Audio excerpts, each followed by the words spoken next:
এই দাঁত এবার আমাকে সেভ করে দিল। তুমি শুধু মানিকের দোষ দেখলে। আচ্ছা, ওই মেয়েটা যে খান্ডানির মতো ওকে নাস্তে নাবুদ করে চলে গেল, সেটা কিছু না? না, তুমি আর ওর পক্ষ নিও না। তোমার আশকারা পেয়ে পেয়ে ওর বার বেড়েছে। আচ্ছা, এতে বারবার আর কি দেখলে? ছেলে মানুষ, খাচ্ছে যাচ্ছে বেড়াচ্ছে, এই বয়সে তো তাই করবে। তাই করবে। বিয়ে করিয়ে ঘাড়ে একটা এক্সট্রা ঝামেলা দিয়ে ও স্বাধীনতা নষ্ট করার প্রয়োজনটা কিছু নেই। কি বললে? বিয়ে করলে স্বাধীনতা নষ্ট হয়? ঘাড়ে ঝামেলা চাপে? ও, বুয়া একটা ঝামেলা না? না না, আমি কি তাই বলেছি নাকি? এবার বুঝেছি এই কারণে দোকান থেকে আসতে তোমার এত দেরি হয়।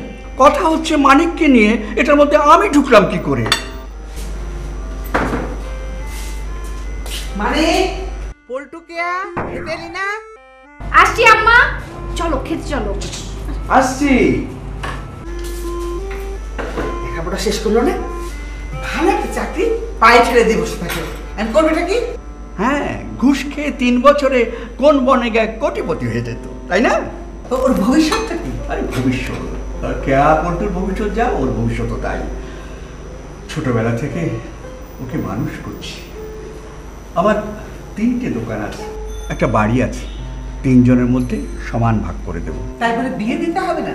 বিয়ে না দিলে দায়িত্ব বাড়বে কি করে? হবে হবে, সময় মতো সব হবে। এসো এসো শ্যালক।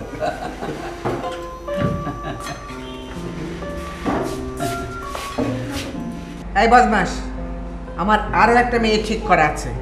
আমাকে আবার মেয়ে দেখতে আসবে নাকি? না, মেয়ে দেখতে আসবে না, এবার আমরাই যাব। তখন যদি কোনো নাটক করিস তাহলে দেখে নিবি কি করি আমি।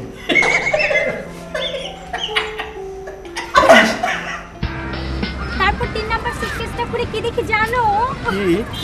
ওটাতে সব পারফিউম, সাবান, শ্যাম্পু, লোশন, ফাউন্ডেশন।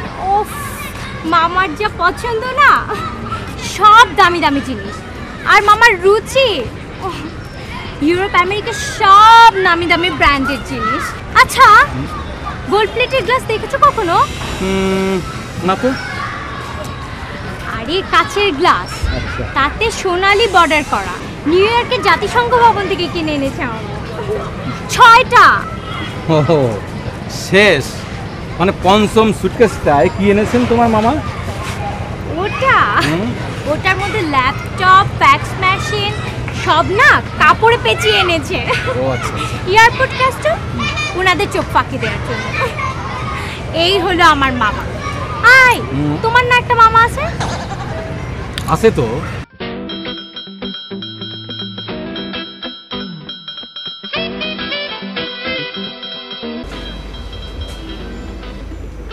কি ব্যাপার মামা, আজকে ভিক্ষাবৃত্তির উপর কোনো সেমিনার আছে কোথাও? কি বলছিস তুই? আমি একটা চিত্র প্রদর্শনীতে যাচ্ছি। চিত্র প্রদর্শনী? তা এই ফকিরের সাথ দিয়েছো কেন? ফকিরের সাজ তুই কোথায় দেখলি? দূর। আচ্ছা, ধ্রুপদ শিল্পের বোদ্ধা হিসেবে আমাকে কেমন লাগছে বলতো? ক্ষুধার রাজ্যে পৃথিবী গদ্যময়। এক কাজ করো মামা, পাঞ্জাবির বুক পকেটে একটা ঝলসানো রুটি নিয়ে যাও। হ্যাঁ, আমি জলছানো রুটি নিয়ে যাই আর গেট থেকে আমাকে ভিক্ষুক ভেবে সবাই বের করে দিক না? না না, তা দেবে কেন? তোমাকে এই অবস্থায় দেখলে একটা জীবন্ত ধ্রুপদ শিল্পকর্ম ভেবে ফ্রেমে বাঁধিয়ে দেয়ালে ঝুলিয়ে রাখবে।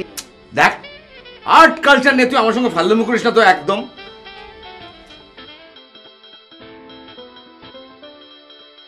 আবার চশমা জোগাড় করেছো? পাওয়ার টন নাই তো, শেষে আবার হুমড়ি খেয়ে পড়ে হাত পা ভেঙো না। পাওয়ার তো একটু আছে মনে হচ্ছে রে। তুই এক কাজ কর না, যে তোর যে কড়া গন্ধওয়ালা পারফিউমটা আছে না, ওরে একটু নিয়ে যা। পারফিউম শেষ। দিবি কিনা সেটা বল তো তুই। সেটা তো তুমি শেষ করেছো। আমি না, যেটুকু কাজ পর্যন্ত চলে যাবে। হ্যাঁ, তো আমি আসি। হ্যাঁ, একটা কোথায় না, ও পাওয়ার তো একটু ঠিক আছে।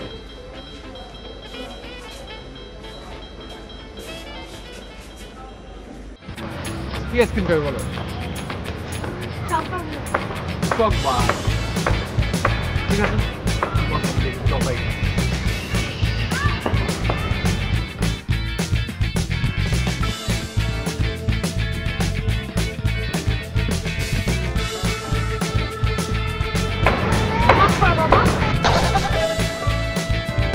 বললাম তো ভিক্ষা হবে না।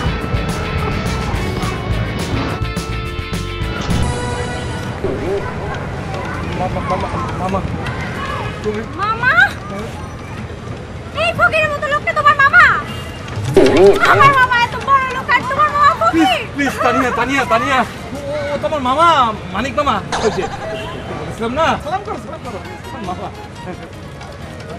না মা নাও না ঠিক আছে মামা কোথা থেকে আসলে একটা চিত্র প্রদর্শনীতে গিয়েছিলাম তো সেজন্যই তা এই সাথে মামা হ্যাঁ বাবু, চিত্র প্রদর্শনী, আর্ট কালচার এগুলোর একটা ব্যাপার আছে তো, ওগুলো তুই বুঝবি না।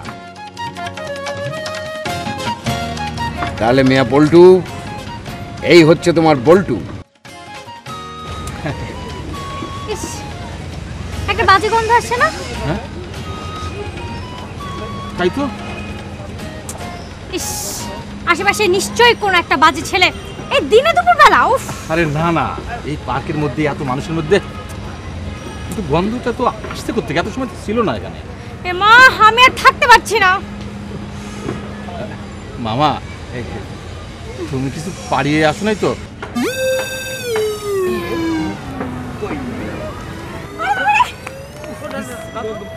এই তানিয়া তানিয়া দাঁড়াও দাঁড়াও, বিশ্রী গন্ধ, গন্ধ এটা কোথা থেকে আসছে?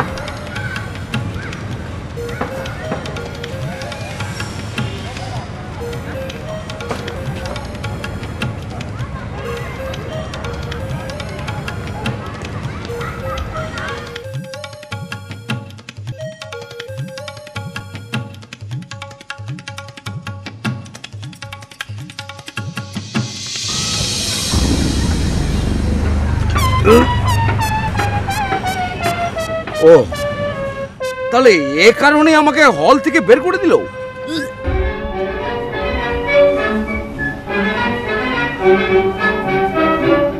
जवां है वो वक्त खुशी है ज़माना लुटाया है दिल ने खुशी का खजाना जवां है वो वक्त। আরে মামা, কখন এলে? এই তো তো ভালোই তো লাগছিল, বন্ধ করলি কেন? হ্যাঁ, আর কয়েকদিন পরে শুটিং তো, আপা বলেছে ভালো করে প্র্যাকটিস করে যেতে। ভালো ভালো, কিন্তু হিন্দি গানের সাথে নাচ করছিস, এটা মানুষ কি বলবে, মানে লোকে কি বলবে? কেন, কি বলবে? না মানে বিদেশি গান, বিজাতীয় ভাষা, এটা নিয়ে সমালোচনা হতে পারে না? সমালোচনা হবে কেন? শিল্প, সাহিত্য, সঙ্গীত, চিত্রকলা দেশি বিদেশি জাতি বিজাতি হয় নাকি?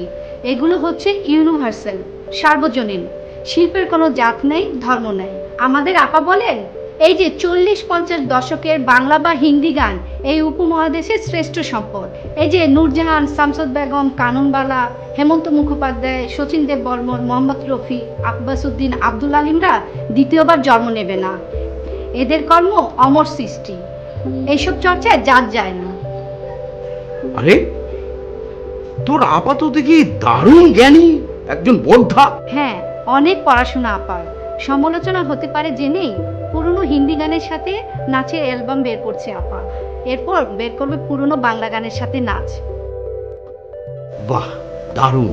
তোর আপা যদি এই বিষয়ের উপরে কোনোদিন কোনো সেমিনার বা আলোচনা সভার আয়োজন করে, আমি কিন্তু দেখছি, আমাকে খবর দিস। হ্যাঁ আচ্ছা ঠিক আছে। কাল যে আমার সাথে মেয়ে দেখতে গেলে, কেমন দেখলে? আর বলিস না, মেয়ে তো না, যেন একটা সাক্ষাৎ রেসলার। ভাগ্যিস বলেনি যে আসুন এক রাউন্ড রেসলিং হয়ে যাক। আমি শুনেছি, আম্মা বলেছে দিন রাত শুধু মেয়ে টেলিভিশনে ওই খেলাই দেখে। তোর মা না আমাকে নিয়ে যা শুরু করেছে না, একদম বাড়াবাড়ি। আমি তোকে বলে রাখছি, তুই মাকে বলে দিস আমাকে নিয়ে যদি এরকম করে আমি কিন্তু বাসায় ছেড়ে চলে যাবো। ঠিক আছে, বলবো। ज़माना लुटाया है दिल ने खुशी का खजाना। আশ্চর্য, বোকার মতো হে হে করে এসো না তো। বলো বলো, তারপর কি হলো? তারপর কি হবে? চলে এলাম, ওই মেয়ের সঙ্গে বিয়ে দিলে দুদিন পর পর ছেলেকে পঙ্গু হাসপাতালে পাঠাতে হতো। কি যে করি বুঝতে পারছি না। অবশ্য আর একটা মেয়ে আমার জানা আছে, তবে গেলেই তো আবার জিজ্ঞেস করবে ছেলে কি করে, তখন কি বলে দেবো? ছেলে আমাদের ভ্যানটা বাজে, এভাবে খোদার ছানের মতো টোটো করে ঘুরে বেড়াতে চলবে না, বুঝেছো?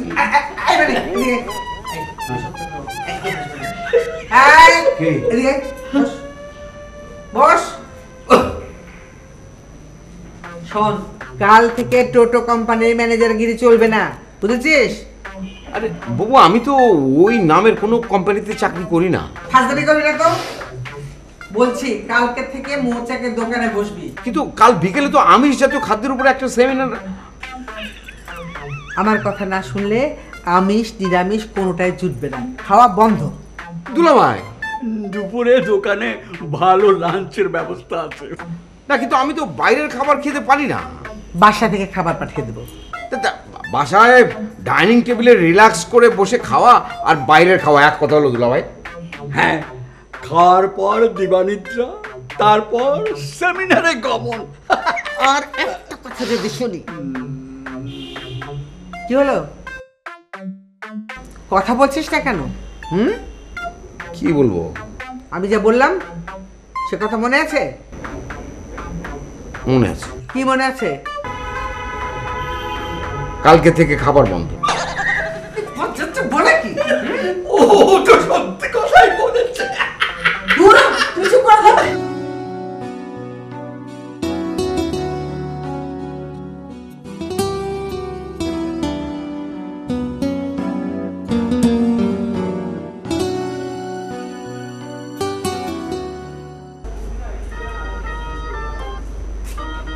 কি ব্যাপার মামা, অসময় শুয়ে আছো? লাইট জ্বালাওনি কেন? আজ বাইরে যাওনি? আজ কোথাও কোনো সেমিনার টেমিনার ছিল না? হ্যাঁ, এত কথা বলিস না তো। লাইটটা তুই জ্বাললি কেন? হ্যাঁ, কি ব্যাপার, শরীর খারাপ? না। মন খারাপ? না। শরীর খারাপ না, মন খারাপ না, তাহলে কি পেট খারাপ? মানে ডায়রিয়া, ডিসেন্টি জাতীয় কিছু? আরে কিছু খেলে তো সমস্ত রোগ হবে। পেট খালি থাকলে কি ওসব হয় নাকি? পেট খালি? পেট খালি কেন? অন্বেষণ করছো? না, বুবুর হুকুম তামিল করছি। বুবুর হুকুম? ও, বুবু তো বলেছে তোমাকে দোকানে গিয়ে বসতে।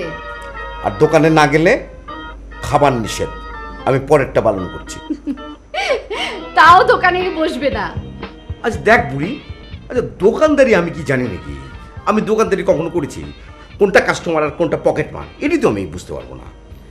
500 টাকার একটা জিনিস মনে করো আমি কাস্টমারের কাছে 1000 টাকা চাইলাম, তখন কি করবে? কাস্টমার আমাকে ধরে মারবে। আবার দেখা গেল যে 1000 টাকার জিনিস আমি 500 টাকায় বিক্রি করে দোকানের লাল বাতি জ্বালিয়ে দিই। দোকানে না হয় না গেলে, তাই বলে সারাদিন না খেয়ে থাকবে? আমি তো তার হুকুমই পালন করছি। মানে মানে মা ডাকছে। যদি লাইটটা অফ করে দিয়ে চলে যা। আই মানে আই কথা কইলে এই হাত ধরে বদমাইশ। ওঠ, জুলেখার মা বললো সকালে নাস্তা করিসনি, দুপুরে ভাত খাসনি, কি পেয়েছিস? মামা আপনার হুকুম তামিল করছে আম্মা। হুকুম তামিল করছে? তোর হুকুম তামিল করে ওঠ ওঠ, লাগছে বুক লাগছে। লাগবেই তো। ওঠ, যা টেবিলে গিয়ে বস। যাবো। গেলি বদমাইশটাকে নিয়ে আমার যত জ্বালা।